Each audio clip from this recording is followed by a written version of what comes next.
Well, it is draft season, so we have our every year annual conversation here with Matt Miller, who is based in Kansas City. So once again, he watched the Kansas City Chiefs win a Super Bowl. And for Buffalo Bills fans, they are trying to think, okay, how can we watch our team win a Super Bowl? A lot of people want to talk wide receivers. Just in general, what's your thought on the class? Because I know there's a lot of hype there. Yeah, it's a really good wide receiver class. You know, it's something where we're going to see 6, 7, maybe 8 drafted in the first round. We could actually see a record broken this year.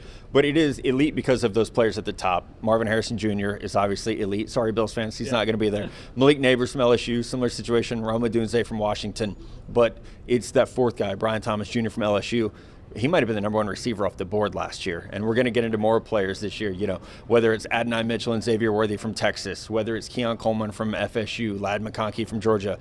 I mean, the list just goes on and on. So if you need a wide receiver and don't get one in the first round this year, it's just bad drafting, basically, because there will be a good player there. When you talk about how good it is it a year where you could wait because it is so good? Like, would it make more sense for them to try and get a different position taken care of and then go back to it? Or is it just, hey, these guys are really good and they deserve to all go in the first round? They all deserve to go in the first round. And I think what's interesting about this draft is where the pockets of deep positions are. You know, it's quarterback, there's going to be probably 5 in the first round. Offensive tackle, there's going to be 6 or 7 in the first round. Receiver, there's going to be maybe 8 in the first round. So you do worry about, by the time you get back around in round 2, how much has that talent dropped off? Can you get a good receiver in round 2? Absolutely. But you're not getting someone who's eventually going to be a number 1 receiver. You have to start thinking about age with Stephon Diggs. You have to think about replacing Gabe Davis. So yes, you can wait, and I would even advocate for maybe taking more than 1 this year because it is that good of a class. But I think we're going to see a run in the top 50 picks to where by the time Buffalo's up again, that talent pool has been drained pretty good. Of the top 3,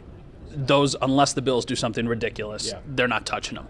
After that, though, who is your favorite fit of the next group in Buffalo?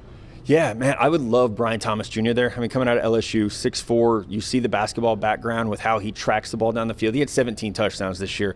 He is an elite, deep threat, and I think let's just assume I don't know anything. Let's assume Gabe Davis is gone in free agency, prices himself out. This is a plus level of what you could get from Gabe Davis. Think back to some of the playoff games that he had. I think you can get that maybe more consistently with a Brian Thomas Jr., who is a great vertical stretch receiver, who also has the power to run through some contact, to run through coverage. And, you know, he's just scratching the surface right now of what he can be. Who is the guy that we're not talking about enough right now who might find himself in the conversation in the late 20s when the Bills are on the clock? Yeah, I think it's Xavier Worthy from Texas. And I tweeted this or X'd this, whatever we call it. I don't understand. Right, I don't understand why he's not getting love. I mean, he is a lean body, 6'1", he's probably about 175. He's going to run in the low to mid 4.2s. He was a deep threat at Texas. He was a screen weapon. He was a punt returner. He was just an explosive offensive weapon. I think maybe people are getting scared off by the body type a little bit, but you know, he could be a number 1 receiver. He could be a very, very good number 2 receiver. And that offense with Steve Sarkisian there, it's NFL ready in terms of the routes that you're running. So I think he's someone that you plug in and start throwing him the ball. Who do you think is a better fit in Buffalo, Franklin or Baker? Those are guys that a lot of people are kind of, you know what, I'll throw in Coleman too. So there's the 3 of them there. Yeah, you know, I would take Coleman, I think, just because I would love to see Josh with someone who could win physically. And 6'4", 215, another guy with the basketball background. But he was explosive enough to be Florida State's primary punt returner. So that tells you about some of the quick twitch ability, some of the vision in the open field. So thinking in terms of you got 2 very good tight ends, you've got a really good receiver in Stephon Diggs. How can I complement those guys the best? Troy Franklin, Javon Baker, probably going to be slot guys. That's Dalton Kincaid's territory from now on. So I think Keon Coleman as that opposite wide receiver from Diggs is probably where I would go. I could talk about wide receivers literally all day. I'm sure you could too. Yeah. But give me a guy to watch defensive tackle if that is the way they go, because I know that's another position that a lot of people think they need to address. Yeah, I hate to tell you this. Byron Murphy's going to be gone, and he's the one that everyone's going to want when we get past this week. But Jerzon Newton from Illinois, who won't be working out here because he's coming back from an injury, I get a chance to scout him in person against Kansas. It was one of the best games I saw from any defender all year.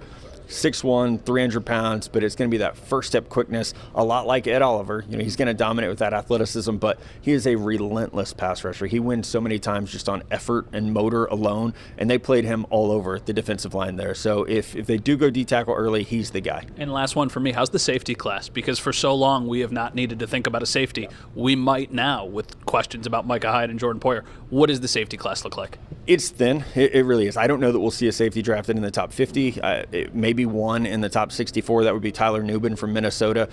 So it is weak. But here's what's great about this year's safety class. You can find your scheme fit. If you want that rangy free safety and you don't care as much about tackling, well, Kalen Bullock from USC is a center fielder. He has great over-the-top range. He just makes some business decisions in the run game.